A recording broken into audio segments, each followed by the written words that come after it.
हो इही सोई जो राम रखी राखा, को करी तर्क बढ़ावे साखा। होता वही है जो राम जी ने लिखा है, विधि के विधान को कोई नहीं मिटा सकता है। ये श्री रामचरितमानस में लिखा है। हेलो, जय श्री राम। मैं प्रिंसी गुप्ता आप सभी का स्वागत करती हूँ प्रिंसी ट्रेजर में। आज का शीर्षक है हमारा, विधि के विधान को कोई नहीं मिटा सकता है। उसी पर मैं यह कहानी आपको सुना रही हूँ। जब देवों के देव महादेव और माता सती पृथ्वी पर आए और श्री राम जी से मिलने के लिए, तब महादेव ने श्री राम जी को संबोधित किया, जय हो सच्चिदानंद महाराज की। यह बात सती माता को अच्छी नहीं लगी। वह राम जी को एक साधारण मानव समझ रही थी। उन्होंने भोलेनाथ से कहा कि आपने इस साधारण मानव को जय हो सच्चिदानंद कहकर क्यों संबोधित किया। तो भोलेनाथ ने कहा, अरे देवी, ये त्रिलोकीनाथ हैं, ये स्वयं विष्णु भगवान हैं जिन्होंने धरती पे राम के रूप में अवतार लिया है। सती माता इससे संतुष्ट ना हुई, वो शंका कर रही थी। और तभी भोलेनाथ ने यह पंक्तियां बोली, हो इही सोई जो राम रखी राखा, को करी तर्क बढ़ावे साखा। तब भोलेनाथ के मन में यह पंक्तियां आई कि जब विधाता ने जो लिख दिया है उसे कोई नहीं मिटा सकता है, तो तर्क वितर्क करने से क्या फायदा।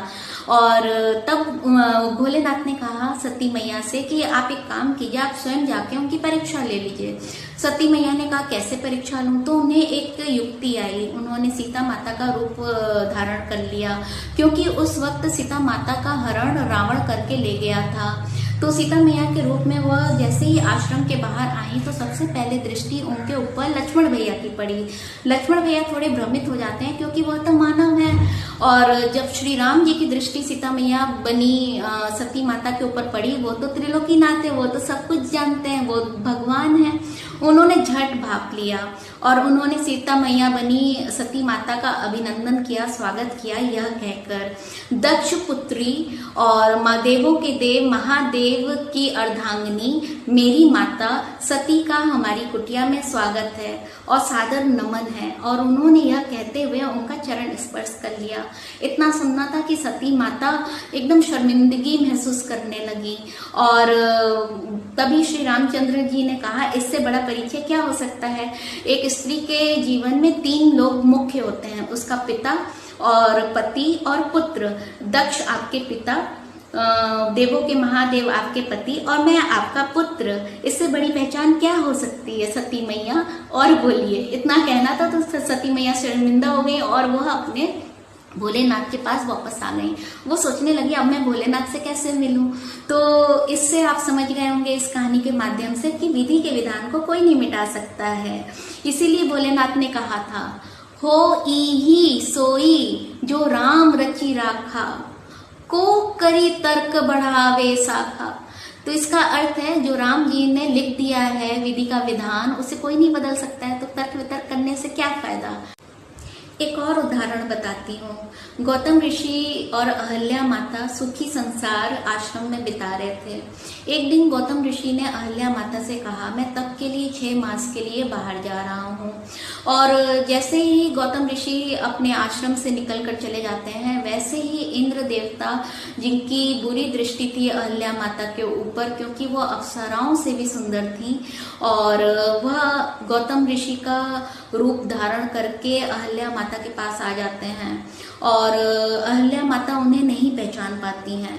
फिर 6 मास के बाद जब गौतम ऋषि पुनः वापस आते हैं और अहल्या माता को किसी और के साथ देखते हैं, तो वो क्रोधित हो जाते हैं। और क्रोध में आकर, आवेश में आकर उन्होंने अहल्या माता को श्राप दे दिया कि तेरा दिल पाषाण, तू पाषाण की बन जा।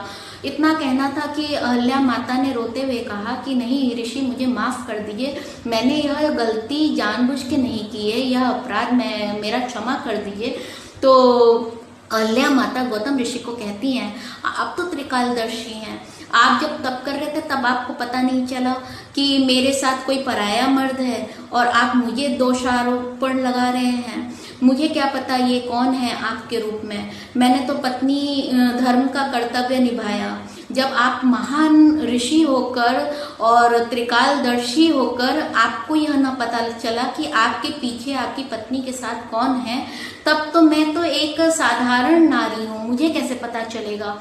तब गौतम ऋषि को अपने दिए गए श्राप पर अफसोस हुआ, तो उन्होंने कहा, देवी मैं श्राप पुनः वापस तो नहीं ले सकता हूँ, हाँ इतना अवश्य कह सकता हूँ कि जब श्री राम यहाँ पर आएंगे और उनके चरण स्पर्श से आप पुनः पत्थर से स्त्री रूप में आ जाएंगी। देखो ये भी भविष्यवाणी हो गया।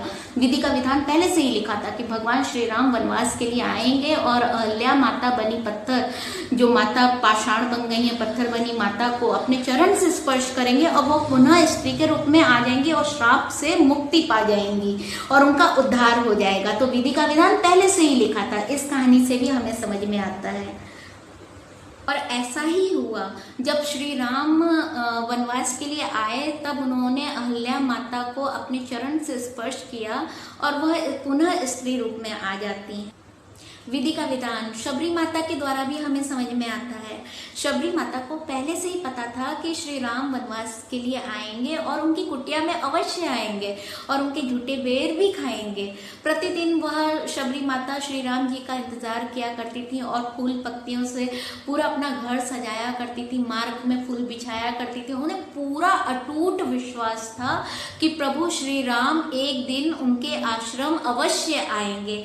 तो ये भी विधि का विधान है। भक्ति मार्ग के द्वारा उन्हें पता चल गया कि विधि के विधान में ये ऐसा लिखा हुआ है कि प्रभु श्री राम मेरी कुटिया में आएंगे और मेरे झूठे बेर खाएंगे, और ऐसा ही हुआ।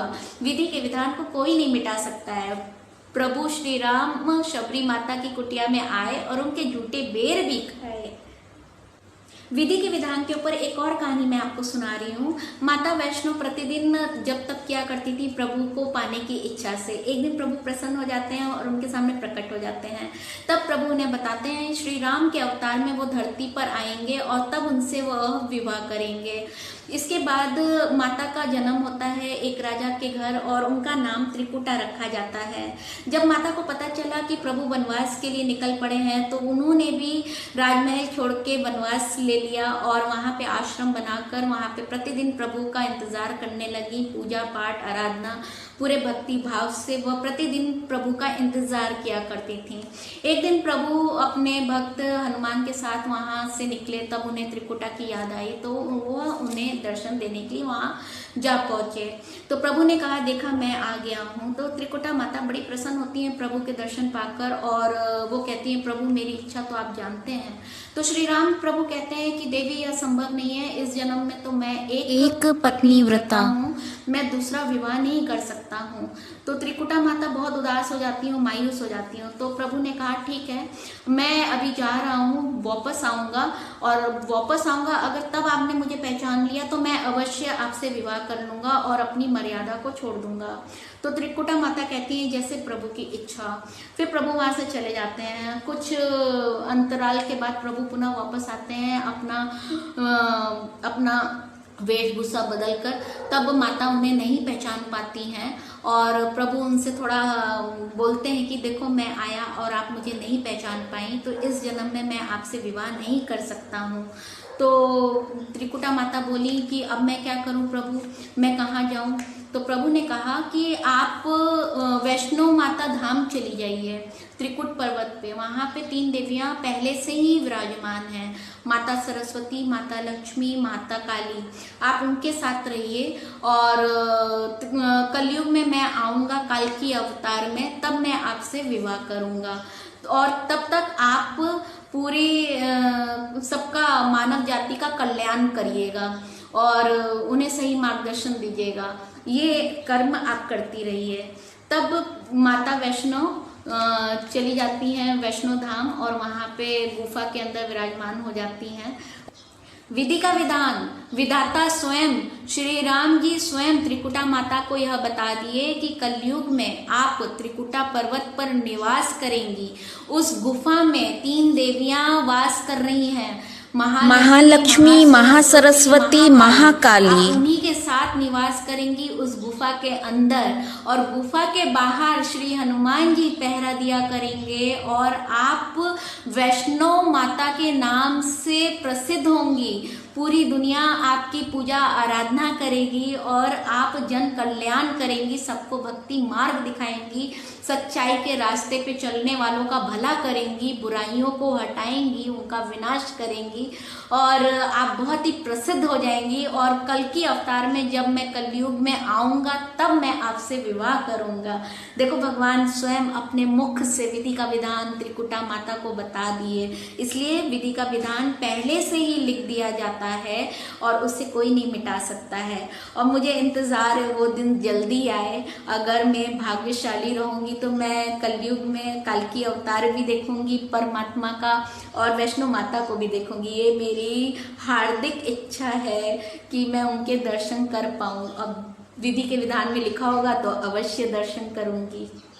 विधि का विधान श्री वाल्मीकि जी ने उत्तर रामायण में भूत भविष्य वर्तमान सब लिख दिया था, क्योंकि वो विधि का विधान था और वैसा ही घटित हुआ। वैसे ही सीता मैया धरती में समा गई और किस प्रकार से लव कुश श्री राम जी को मिल गए, और बाकी कहानी आप जानते हैं। इसीलिए कहा जाता है विधि के विधान को कोई भी नहीं मिटा सकता है। और विधि के विधान को कौन जान पाता है?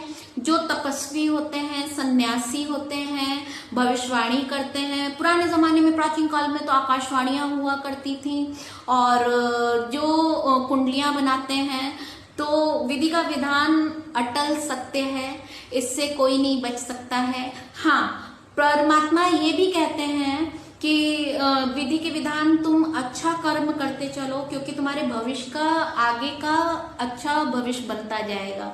सदैव अच्छा कर्म करो। जय श्री राम। मैंने रामायण के माध्यम से आपको विधि के विधान को समझाने का प्रयास किया है। इसका पार्ट 2 भी मैं बनाऊंगी, उसमें मैं और भी कहानियां लेकर आऊंगी। और इतना अच्छा सुनने के लिए आप सबको दिल से बहुत बहुत शुक्रिया। यूं ही देखते रहिए हमारे सारे वीडियोस, और कमेंट करना मत भूलिएगा क्या अच्छा लगा क्या बुरा लगा, और लाइक भी ज़रूर कीजिएगा, सब्सक्राइब भी ज़रूर कीजिएगा, नोटिफिकेशन बेल ज़रूर दबा दीजिएगा, जिससे कि आपको मेरे नए वीडियो के आने की सूचना मिलती रहे। और thank you so much. God bless you all. Have a good day. जय श्री राम।